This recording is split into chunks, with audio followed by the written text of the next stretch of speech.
Ladies and gentlemen, thank you for standing by. Welcome to the Qualcomm third quarter fiscal 2020 earnings conference call. At this time, all participants are in a listen-only mode. Later, we will conduct a question-and-answer session. If you would like to ask a question during this time, press star then the number 1 on your telephone keypad. To withdraw your question, press star then the number 2. If you're using a speakerphone, please pick up your handset before pressing the numbers. Please limit your questions to 1 question and 1 follow-up. As a reminder, this conference is being recorded July 29, 2020. The playback number for today's call is 877-660-6853. International callers, please dial 201-612-7415. The playback reservation number is 137-06353. I would now like to turn the call over to Mauricio Lopez-Hodoyan, Vice President of Investor Relations. Mr. Lopez-Hodoyan, please go ahead. Thank you, and good afternoon, everyone. Today's call will include prepared remarks by Steve Mollenkopf and Akash Palkhiwala. In addition, Cristiano Amon, Alex Rogers, and Don Rosenberg will join the question-and-answer session. You can access our earnings release and a slide presentation that accompany this call on our Investor Relations website. In addition, this call is being webcast on Qualcomm.com, and a replay will be available on our website later today. During the call today, we will use non-GAAP financial measures as defined in Regulation G, and you can find the related reconciliations to GAAP on our website.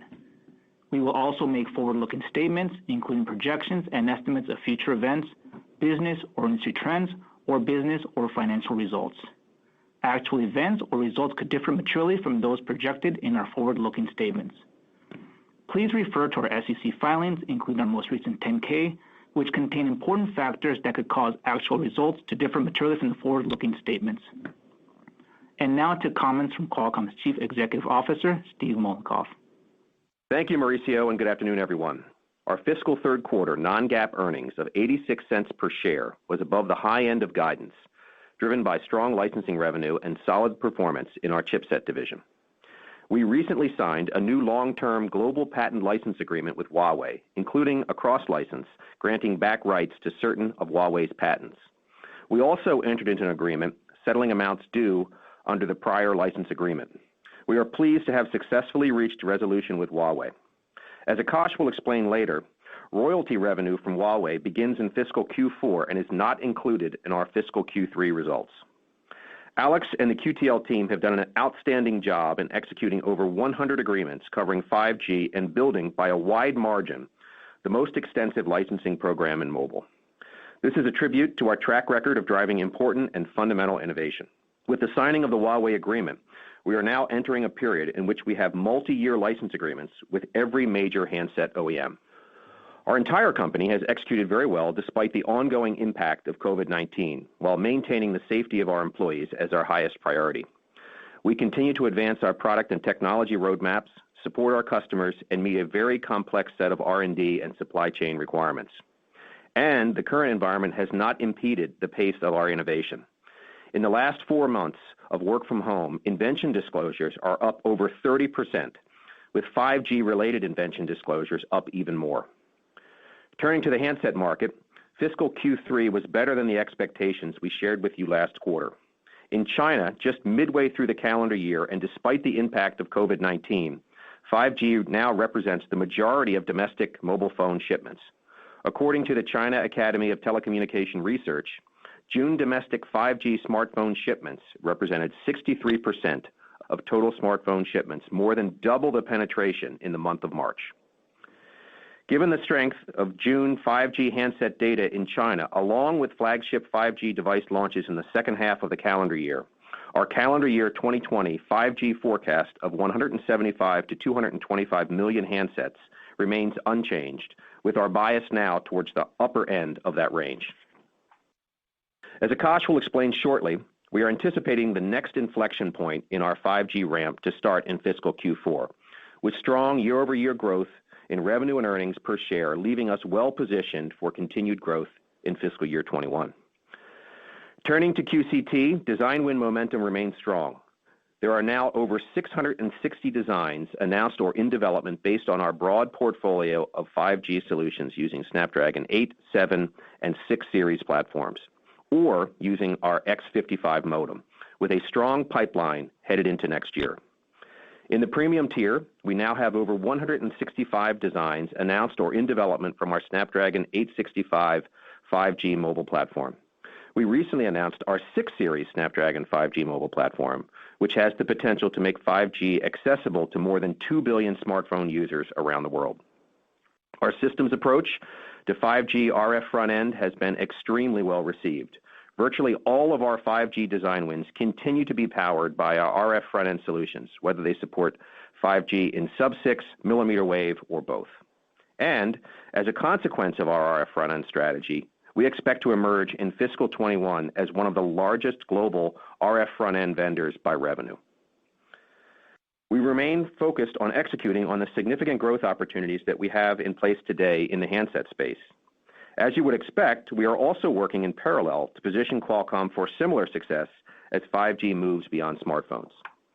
We see a significant market transition occurring as the cloud converges with 5G and AI, positioning 5G as the next evolution of the internet. This new architecture at the edge plays directly to our strengths in low-power, high-performance computing and connectivity, where Qualcomm's wireless innovation leadership can drive new opportunities for growth as we have in 5G-enabled smartphones. Qualcomm's leadership in global standards bodies is an early indicator of how we are working with the mobile ecosystem to meet the high technical requirements to drive adoption of 5G to new industries. Just this month, 3GPP completed 5G New Radio Release 16, the second 5G standard that will greatly expand the reach of 5G to new services, spectrum, and deployments.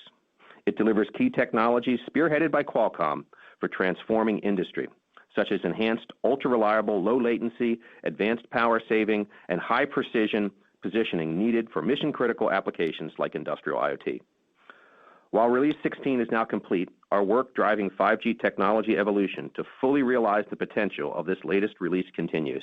In addition, we are already working with the mobile ecosystem on Release 17 projects and are researching advanced technologies for Release 18 and beyond. We are very excited about our 5G future and our ability to commercialize the breakthrough technologies that will drive differentiation for Qualcomm over many years. I would like to now turn the call over to Akash. Thank you, Steve, and good afternoon, everyone. We're extremely pleased to report strong third fiscal quarter results demonstrating the resilience of our business in a challenging economic environment. We delivered total revenues of $4.9 billion and non-GAAP earnings per share of 86 cents, which was above the high end of our guidance range, primarily driven by stronger results in QTL. In the third quarter, we saw an approximately 20% year-over-year reduction in 3G, 4G, 5G handset shipments due to the impact of COVID-19 relative to our prior planning assumption of a 30% reduction. In addition, we saw a stronger mix with higher shipments in China and developed regions offset by weakness in emerging regions. In QTL, we delivered revenues of $1 billion and EBT margin of 62%, both above the high end of our guidance range due to higher units and stronger regional mix. Please note our third quarter QTL results do not include any revenues from Huawei settlement or global patent license agreement. In QCT, we delivered MSM shipments of 130 million units, revenues of $3.8 billion, and EBT margin of 16%, which was at the high end of our guidance range. The impact of COVID-19 on emerging regions resulted in fewer low-tier MSM units, offset by improved gross margin as a result of favorable mix. QCT revenues and EBT increased 7% and 20% respectively on a year-over-year basis. This performance reflects 5G design traction, RF front-end growth, and strength in certain adjacent platforms that benefited from the work-from-home environment. Our non-GAAP combined R&D and SG&A expenses of $1.68 billion were slightly below our guidance. During the third quarter, we paid $733 million in dividends, refinanced $2 billion in debt, and temporarily suspended stock buybacks. I will now provide a financial overview of the resolution with Huawei. We expect to record approximately $1.8 billion of revenue in our fourth fiscal quarter for amounts due under the settlement agreement relating to the prior license period and the new license agreement for the first half of calendar 2020. This amount will be excluded from our non-GAAP results. Please note that this amount is consistent with the framework of our licensing program and incremental to the partial payments received from Huawei under the interim agreement in prior years. In addition, our fourth quarter non-GAAP financial guidance includes estimated QTL revenue from Huawei sales in the September quarter. With the completion of this agreement, we have now licensed all significant handset OEMs worldwide. Turning to the global 3G, 4G, 5G device forecast. Given the ongoing uncertainty around the timing of economic recovery, our fourth fiscal quarter forecast is based on a planning assumption of approximately 15% year-over-year reduction in handset shipments. This planning assumption reflects a gradual recovery in September quarter based on the regional trends we saw in the June quarter. Consistent with our prior expectations, our forecast for the first 3 quarters of 2020 implies a year-over-year reduction of approximately 10% to the calendar year total device forecast. However, total units in the fourth quarter will depend on the speed of the economic recovery. Lastly, we're maintaining our forecast of 175 to 225 million units for calendar 2020 5G devices. In the June quarter, we estimate that the sell-in of 5G devices increased to greater than 50 million units. This data point is a strong leading indicator of our confidence in the 5G handset forecast for the year and our bias towards the high end of this range. Turning to our fourth fiscal quarter financial guidance, we estimate fourth quarter GAAP revenues to be in the range of $7.3 to $8.1 billion and GAAP EPS of $2.12 to $2.32, which includes the revenue related to the settlement with Huawei. We expect fourth quarter non-GAAP revenues of $5.5 to $6.3 billion and EPS of $1.05 to $1.25. This guidance includes an impact of greater than 25 cents due to the reduction in handset shipments due to COVID-19, including a partial impact from the delay of a 5G flagship phone launch. In QTL, we estimate fourth quarter revenues of $1.2 to $1.4 billion and EBT margins of 67 to 71%. At the midpoint, this guidance implies year-over-year revenue growth of 12%, driven by the addition of royalty revenues from Huawei, partially offset by our planning assumption of a 15% reduction in handset shipments. In QCT, we expect MSM shipments of 145 to 165 million units, revenues of $4.3 to $4.9 billion, and EBT margins of 17 to 19%.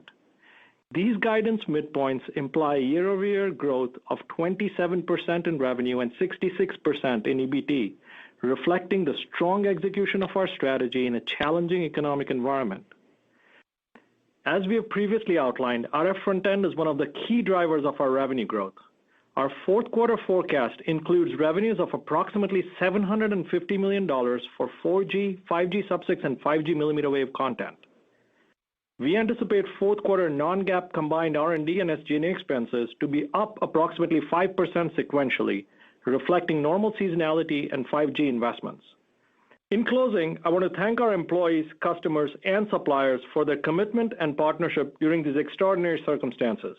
Looking forward, we are excited to have a strong foundation of growth across our product and licensing businesses. Thank you, and I'll now turn the call back to Mauricio. Thank you, Akash. Operator, we are ready for questions. Thank you. To queue a question, press star, then the number 1. To withdraw your question, press star 2. If you're using a speakerphone, please pick up your handset before pressing the numbers. One moment, please, for the first question. Thank you. Our first question comes from the line of Mike Walkley with Canaccord Genuity. Please proceed with your question. Great. Thanks for taking my question, and congrats on the strong results in a tough environment and the Huawei settlement. My question is just helping us understand revenue per MSM trends going forward. You highlighted in 21 you expect to be the revenue leader in RF Obviously, that's going to take up the revenue per MSM, and then you should have a much greater mix of 5G phones over time. So as we look out in the future quarters, how should we think about the pluses and minuses on a revenue per MSM calculation? Thank you very much. Yeah, hi, Mike. This is Akash. If you look at our trend over the last couple of quarters on a revenue per MSM perspective, we were just over $31 in the second fiscal quarter, and then we reported a little over $28 in the June quarter, and we're guiding a similar number over $29 in the upcoming September quarter. The premise behind the growth in the revenue per MSM is still consistent with what we had said before, which is as we transition from 4G to 5G, we expect our revenue opportunity to grow by 1.5x. And so as we look forward, we still think that's a kind of a reasonable way of thinking about the trend on revenue per MSM long term. And I think these quarters where we have delivered the results with higher numbers kind of bear out the math behind it. Right, and maybe just a quick follow-up. Is there any seasonality to those type numbers based on mix of premier smartphones that we should think about in modeling kind of those trend lines? Yeah, sure. There'll be a little bit of a seasonality based on when our premium tier chipset launches, and which is typically we go heavy on volume on the premium tier in the March quarter. So there'll always be some seasonality, but I think overall the trend that the last few quarters suggest is a reasonable way of thinking about it. Hey, Mike, this is Cristiano. I just want to add one thing, maybe to help you understand it. We may have seen over the the short period of time, as we look at where the market is given the pandemic, we feel good about the 5G units. But when you think about trends, thinking about the 1.5 metric, the more the 5G penetrates into the handset base, I think more that helps our trend of increasing the revenue per MSM. And I think we still have a lot of 4G units, out there. We like that, accelerated transition to 5G. Thank you. Our next question comes from Samik Chatterjee with JP Morgan. Please proceed with your question. Hi. Thanks for taking my question. I was just maybe first off, if I can try and understand the MSM unit guidance here and the improvement. It would help if you can kind of unpack it for me a bit in terms of what's the normal kind of market recovery in terms of the sequential improvement that you're thinking of, and then I know you mentioned the delay in the product launch, but what you're assuming in terms of the product launch in that sequential improvement that you have of roughly kind of 15 million at the low end and 35 at the high end. So how much of that is the market recovery and how much of that is the product launch? Sure, Samik. This is Akash. So the midpoint that we're guiding is 155 million units relative to June quarter actuals of 130 million. So I'll try to address it around the midpoint. There are really two drivers for the increase. The first one is we saw some weakness in the low-tier units in the June quarter because of the impact of COVID on emerging markets. So we're seeing that come back in as we look at the forward demand that we're seeing from our customers. So that drives growth on a quarter-over-quarter basis. And then second, we talked about a partial impact from a delay of a 5G flagship phone launch.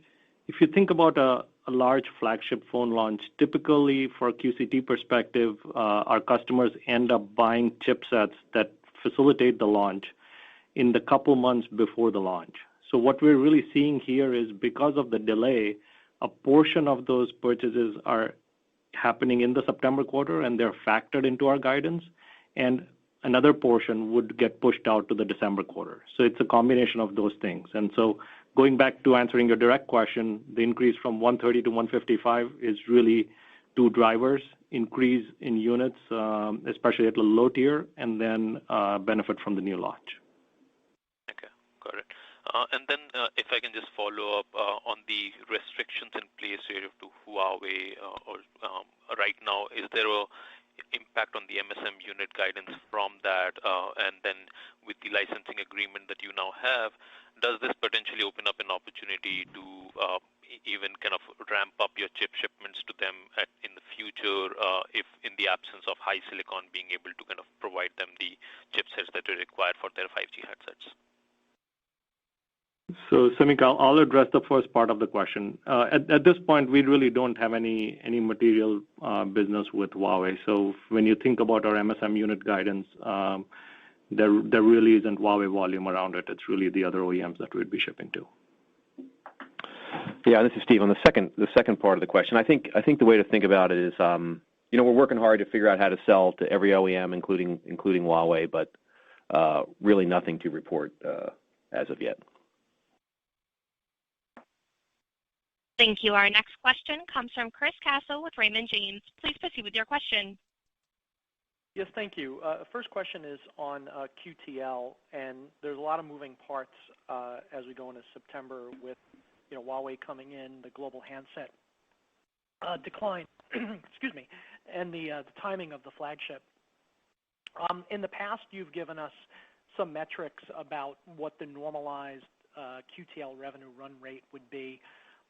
Is that something you could provide us now, if I normalize for all of those exceptional events that are happening now, once I put Huawei in, and maybe you can give us some indication because of those changes this quarter, how much Huawei contributes to QTL in the September quarter? Yeah. Hi, Chris. This is Akash. Let me try to give you a few data points that I think will help with your triangulation. Historically, as we've guided our revenue range for QTL, we've said for the first 3 calendar quarters, a number of 1.1 billion is a reasonable range, and then for the December quarter, somewhere in the 1.4 billion range. That's kind of our run rate before 2 key factors. First factor is really the impact of COVID on our guidance. So in the June quarter, we came in a little over $1 billion in revenue in QTL with a market that was 20% lower on the handset side from a year-over-year perspective. So 20% reduction year-over-year, and we came in a little over $1 billion against a normalized run rate of 1.1 billion. When you look forward, what we're guiding is a midpoint of 1.3 billion, and really there are 2 factors, right? Huawei coming in and increasing that number, and a little bit of a decline based on a 15% market weakness that we're assuming. So I think between those numbers, you should be able to triangulate what a normalized run rate is. The key thing for us is just not having insight into COVID going forward and how the recovery happens. So for now, we're guiding the September quarter, but as we proceed, we'll look to give guidance into the normalized run rate. Well, that's very helpful. Thank you. As a follow-up to that, with regard to QTL margins, you've given guidance for this quarter also. What should we expect going forward on that? I'm assuming that the new Huawei revenue is all incremental. There's no cost associated with that. So is this a reasonable margin run rate, at least for the first 3 quarters of the year? I suppose it would go higher as you went to the seasonally stronger December quarter. Yeah, Chris, you're correct on the revenue really falling down to the bottom line from a Huawei perspective. So that's an accurate assumption. I think at the Analyst Day last year, we provided our view on kind of longer-term sustainable margins for QTL, where we set a midpoint of 70%, and with Huawei, it would be slightly higher than that. So I don't believe there's any change to that point of view. I think we still think those are good, reasonable numbers to use to model our business going forward. Got it. Very helpful. Thank you. Thank you. Our next question comes from Ross Seymour with Deutsche Bank. Please proceed with your question. Hi, guys. Thank you so much for letting me ask the question, and congrats on the Huawei settlement. Akash, you mentioned earlier in the call about the gross margin within QCT performing well. Can you go in a little bit deeper into that? And really what I want to get into is it doesn't seem like there's a great correlation between the revenue per MSM and the gross margin in the QCT side of things. And given that revenue per MSM line could be moving all over the place in the next couple quarters, given some of these flagship launches, I want to understand the relationship between those 2 dynamics better. Sure, Ross. So let me kind of maybe quickly talk through what happened in the June quarter. What we saw was versus our guidance of midpoint of 135 million units for the MSM, we saw some weakness at the low tier, And what I referred to in my script was because of the fewer low-tier units that was driven by COVID impact on emerging markets, we saw a higher revenue per MSM and a higher gross margin as a result of it. So they both moved in concert at the same time in the same direction. As we look forward to the September quarter, what we are implying in terms of guidance for our gross margin is more in line with what we had guided for the June quarter, because we expect the lower-end units to come back into our mix. And really, from a margin perspective, it's very consistent with what we've outlined, pretty strong margin profile going forward. Yeah, and Ross, I think it's this question consistent with I think the conversation we had before about revenue per MSM. You know, as some of those low 4G units starts to get replaced by 5G units, and we go, you know, into the future quarters, continue to see accelerated 5G penetration. That's going to be also a good driver for gross margin improvement in QCT. Thank you. Our next question comes from Matt Ramsey with Cowen. Please proceed with your question. Thank you very much, guys, and congrats on the Huawei deal from myself as well. A couple of questions, Akash. The first one is on OpEx. You talked about it being up with 5G investments and other things. Maybe you could give us a little bit of context as to whether the September quarter number is a realistic run rate going forward, as I know OpEx had cost controls had been top of mind given COVID and given some of the QTL things that have happened in the last few years. So that's one. And then the second one is on the back payments from the settlement. There's a big sort of cash payment coming into you guys from Huawei. Any thoughts of use of that cash? Thank you. Yeah, hi, Matt. So on your first question, really what we're guiding is a 5% increase in OpEx quarter over quarter. If you look at our historical trend, what we've seen between these two quarters, as an example, last year we saw an increase of 4% when you adjust the June quarter for the variable compensation related to the Apple deal. So what we're guiding is really consistent with our historical trend. There's a little bit of an increase, an extra 1% increase just because of timing of 5G investments. When you pull back and kind of look at the whole year, we will end up total OpEx of $6.8 billion, very consistent with what we told you at the Analyst Day and our forecast for the year. So we really think of OpEx as consistent with our previous commitments, and it's super important for us to continue to manage OpEx well and deliver operating leverage as we grow revenues. And then on the second question, on the $1.8 billion, what we have is Huawei is going to pay us $1.8 billion for historical periods, and it's a combination of two things, really. It's the settlement agreement, which goes through the end of 2019, and add to it the first 6 months of 2020 through June. The combined total of that is $1.8 billion. And so that's an amount that they're going to pay over a 1-year period, with the first payment due in the September quarter. Got it. Thank you. Just a quick follow-up for Cristiano, or I guess for Steve as well. You guys talked about the view of 2020 5G units now being maybe at the upper end of the range, and if you put that against a major global launch that might be pushed slightly, was all of that maybe incremental confidence and upside in 5G units in China, or are there other markets that we should be thinking about that are now ramping 5G units with some visibility? Thank you. Hi, Matt. This is Cristiano. Look, there is an overall, I think, confidence in 5G. If you look at the comment made by Akash in the quarter, I think we saw a better mix than we originally expected, which is, offsetting, weakness in the emerging markets and mostly 4G low-tier units. What we saw is better units on developed markets, which is just a result of 5G. Traction of 5G continues to be high. We now have, over 80 commercial networks in 35 countries. We have a large number of operators, now 380, 120 of which are working on millimeter wave.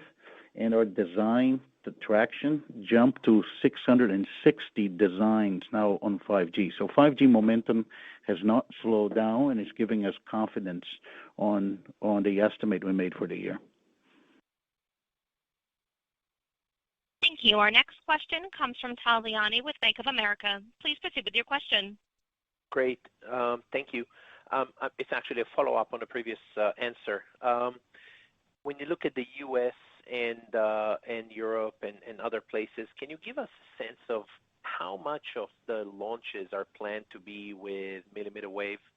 And then do you have an estimate of your market share within millimeter wave? Kind of, if you look at the globe, how much do you think you're capturing of this market initially? Thanks. All right, so this is Cristiano. Thanks for the question. So let me just start talking about millimeter wave. I know that's a big component of the question.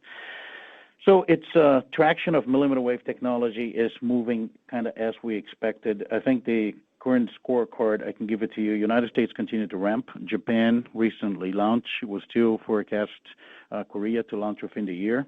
Europe and Russia are targeting commercial launches before the end of the year with millimeter wave. And then spectrum auctions had occurred in Hong Kong, Taiwan, Thailand, Singapore, and Finland for commercialization 2021. I think worth noting is there's still expectation that China will have also millimeter wave by 2021. There's a total of 120 operators. So it's really continued to gain traction. We don't disclose, specific share, but we do have significant technology leadership in millimeter wave, and has been showing into some expansion of our designs. And I think specifically within the United States, which is the largest millimeter wave market, we have now, for example, Verizon with 35 cities now live with ultra wideband. AT&T continue to expand, as well as T-Mobile, and remains a requirement for all of the flagship devices across the three operators. Got it. So that means all devices in the U.S. will have millimeter wave. All devices that are being launched in the U.S. will have millimeter wave to support it? No, you have a combination of millimeter wave and sub-6, and I think as you get some of the reformed spectrum with DSS, you're going to have that combination of both. Millimeter wave today is a requirement for all flagship devices, and we expect that technology to penetrate down the lower tiers as well over time. Thank you. Thank you. Our next question comes from the line of Stacy Rasgon with Bernstein Research. Please proceed with your question. Hi, guys. Thanks for taking my questions. For the first one, I wanted to see if you could give us some feeling for how that $1.8 billion splits up. I know you gave a little bit of color on, kind of 2019 and before, and then the first half of 2020. But do we think about that 1.8 broadly applying to like every phone over that period that Huawei didn't pay you for? I mean, since Q3 17 on top of the $450 million that they paid you already? And I guess for my follow-up, you've talked about revenue per MSM, obviously up 50%. If I look where that revenue per MSM number ran, especially when you had Apple in the mix back in the days before, it was about $20. So 1.5 on that would be 30. Is that kind of like the new sort of normal once everything kind of gets into play? That's where we should be thinking about revenue per MSM? Hi, Stacy. It's Akash. So on the 1.8 billion, there are two components to that amount. One is the settlement of our previous agreement, and it really captures the period since the entire dispute period that we had with them. And second component is the first 6 months of calendar 2020. So that total adds up to the 1.8 billion. It is additive to the two previous shorter-term agreements that we had with them. The total amount of those agreements was approximately 1.2 billion. So it's really 1.2 and 1.8 as a total additive number for the historical. And then going forward, you see it in our forecast for the September quarter. And really, as I said in my prepared remarks, these terms are very consistent with the overall framework of our licensing program. So it's what you would expect given other OEMs and overall licensing program terms. And then revenue per MSM, I think your math is a reasonable way of thinking about it. It's really the 1.5x, which is what you're using is the framework we use to think about it as well. The one thing I'll maybe caveat is your calculation assumes 100% 5G. So obviously it's going to take some time to get there, and so there'll be a curve into it. Thank you. The next question comes from the line of Rod Hall with Goldman Sachs. Please proceed with your question. Hi.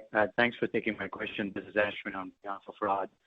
Akash, maybe this is for you. You mentioned about 5G flagship phone delay and its impact on your QCT, but I was wondering if you could help us understand how you thought about its impact on QTL. And in the past, like when Samsung got delayed, it had an impact not just on Samsung, but overall handset market. So just wondering if you could give us some color there. And sort of related to, well, not exactly related, but my second question is on the June quarter. Units were better and QTL units were better, and you sort of tied that to the improvement in China. But I was wondering if you could talk about trends outside China and where you potentially saw some strength in the overall market. Yeah, so I'll maybe start with your second question. In the June quarter, what we saw is strength across China and developed markets. So it was kind of broad-based across the developed market landscape in addition to China. China, obviously, as I'm sure you're aware, extremely strong numbers. And what it was offset by weakness in certain emerging markets. So that's kind of the trade-off that we saw between the various markets. On your first question on 5G flagship phone launch delay and how that impacts QTL, the specific scenario that we're talking about, the launch is typically pretty late in the quarter, so it's a much smaller factor for QTL within the September quarter guidance. And we think of it as captured in our total market weakness guidance as a part of COVID. But again, I think it's a much bigger factor for QCT than it is for QTL because the chipset purchases typically happen in large quantities in advance of a launch.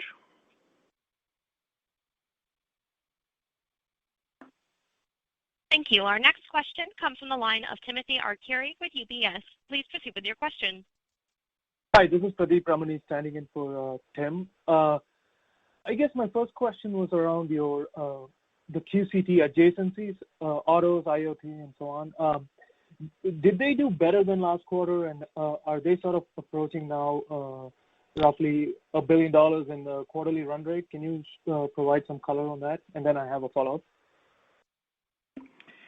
Yeah, so overall, the way our adjacencies have been performing, we've been pretty happy with it, actually. There are certain markets that we're in that definitely benefit from COVID and the work-from-home environment. We have the mobile broadband market, the 5G and 4G CPE and dongles market.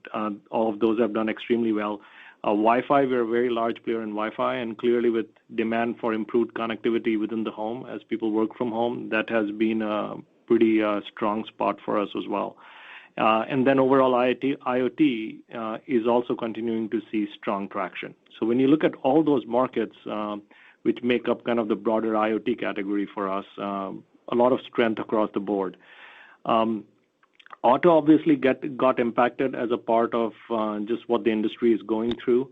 But really within auto, a lot of our products are forward-leaning, which is focusing on new launches, and the demand for connectivity and infotainment really hasn't changed fundamentally. So while we're seeing an impact, it's probably a smaller impact than a lot of other peers are seeing in the industry as well. So that's kind of the landscape of our adjacencies. Okay, and as my follow-up, when we think about your 5G opportunity, especially on the RF front, are you sort of gaining share? Is your share gain largely driven by millimeter wave, or are you sort of gaining share across the board? And can you maybe sort of speak to just your broad 5G share versus 4G share? I mean, beyond just the 50% increase in ASP. Hi, this is Cristiano Amon. Yes, we on the RF front end, especially as this is a growth market for us as a new entrant, we are seeing share gains, and we have been very clear our strategy to really scale in our RF front end will be using 5G as an entry point, and as we continue to gain traction with 5G, we're getting designs across sub-6, across millimeter wave, and started to get some traction within 4G RF front end content as well. And we expect that to continue to be a positive trend of attached to our baseband because of our modem to antenna differentiation at the system level. And this is Akash. Just to add a couple quick points. As I said in my prepared remarks, for the September quarter, we are expecting RF front-end revenue of approximately $750 million. So very happy about getting to that milestone. And really, as we outlined previously, our target is to grow to approximately 20% share of the RF front-end market. And so between that data point and really the forward traction that Cristiano talked about, we feel very comfortable in being able to hit that target. Thank you. Our next question comes from Brett Simpson with Arete Research. Please proceed with your question. Yeah, thanks very much. I have two questions. Maybe just first on Huawei, the settlement. Can you talk about how much of the $1.8 billion is going to be cash in the September quarter? And then if I look at the licensing with Huawei before the dispute, I think it was a SEP licensee. Maybe you can confirm that. And I'm just wondering, with the settlement, are they still a SEP licensee, or are they taking a full platform license? And what sort of licensing period is the agreement going to cover? And then second question, maybe for Cristiano, on automotive. I think it was a year ago when you last spoke about your backlog at about $5.5 billion. Can you give us an update on the backlog for QCT and how we should think about the ramp up here with 5G, and what sort of content per car is QCT now able to address? And maybe also for QTL, how do we think about automotive? Clearly there's going to be a big push with V2X, and 5G is going to be a big licensing opportunity for Qualcomm. We haven't seen any license deals from automakers on 5G specifically, so how should we think about that going forward? Thank you. So this is Alex. In terms of the Huawei deal, obviously the terms are confidential, and Akash has already talked about the financials to the extent that we can. As we've mentioned in the disclosures, we have an agreed upon payment schedule with respect to amounts that relate to the prior license period. It's a long-term deal, and a broad agreement with the license back to certain Huawei patents, and so we're very happy with the deal. Your question on automotive, we've actually had quite a long-standing automotive licensing business in the 3G, 4G space for a decade or so. And so we're transitioning into licensing for 5G. But essentially we've been licensing in automotive for quite some time, and so that's also reflected in our revenue. Hi, so Brett, this is Cristiano. Let me answer your question on our automotive business. So while we're not providing an update right now on the backlog of design wins, I will talk about some of those trends. I think we continue to see that increasing for us, especially as the automotive industry it's impacted by the current pandemic. I think more and more we're starting to see even higher interest in moving the programs of bringing more electronics and the digital cockpit transformation within the car. So we continue to gain traction, continue to get incremental design awards, and we're very happy about how that automotive business is growing for us. So with regards to the content, we've been now really focused on the telematics unit for the connected car, the digital cockpit transformation that includes content for the infotainment, the rear seat entertainment, dashboard, and smart mirrors, and the connectivity across Wi-Fi and Bluetooth. We're just in the beginning of ECU for ADAS, but most of the silicon content is really within the digital cockpit transformation. And Brett, on your question on the design win pipeline, we're not providing an update at this point, but the last number we've disclosed is a greater than $7 billion design win pipeline. Thank you. Our next question comes from the line of Srini Pajjuri with SMBC Nikko Securities. Please proceed with your question. Thank you. I have a couple of questions. First, on the ASP, obviously a nice improvement last few quarters. I'm just curious, Akash, as we go into the next couple of quarters, obviously your modem mix will increase. I'm just trying to understand how that might impact your ASPs as well as margins, and then I have a follow-up. Yeah. So, I mean, at this point, we're not really kind of guiding specific ASPs and margins on specific products. So I think it's probably best to go back to the broader framework and broader discussion we had on the ASP trend. I think that still holds true even with your question. And then and I think margin trends also the same applies. So I think it's rather than talk about a specific socket, the broader trend is still accurate, and that's probably the best way of thinking about it. Okay, fair enough. And then maybe for Cristiano, just trying to get a better handle on the competitive landscape, Cristiano. So obviously with the situation with high silicon, I'm guessing you have one less competitor going forward. Just curious if you could kind of talk about the modem competition between you and MediaTek and others, kind of compare that and contrast with, at this stage in 4G cycle, what are some of the similarities and differences you're seeing, and what do you expect going forward? And that also relates to my margin question longer term. And this is a business you're running at like close to $5 billion run rate, and I'm not aware of any other semi company at this scale running at below 20% margin. So I'm just trying to understand what the potential margin, longer term margin potential for this business is, and how the competitive landscape is shaping up in 5G. Thank you. Hi, this is Cristiano. Thank you for your question. All right, let me just start with the competitive landscape. We always said, in the smartphone mobile space, a lot of competition. It's been probably one of the most competitive segments within semi, and we feel very good right now, especially given the complexity on 5G, given the opportunity for us to move faster to different releases of this technology as it go beyond smartphones into other industrial use cases, and the ability to have RF front-end differentiation. And I think it's showing now when we think about our design traction. We started being first to market with 5G. Of our 660 designs right now, 570 of those designs are based on our second generation. And then our third generation, I think, premium tier product, we kind of indicated over 165 designs. So we've seen our leadership propagate from one design to the other, including with the attach of RF front end. So we're very happy about that.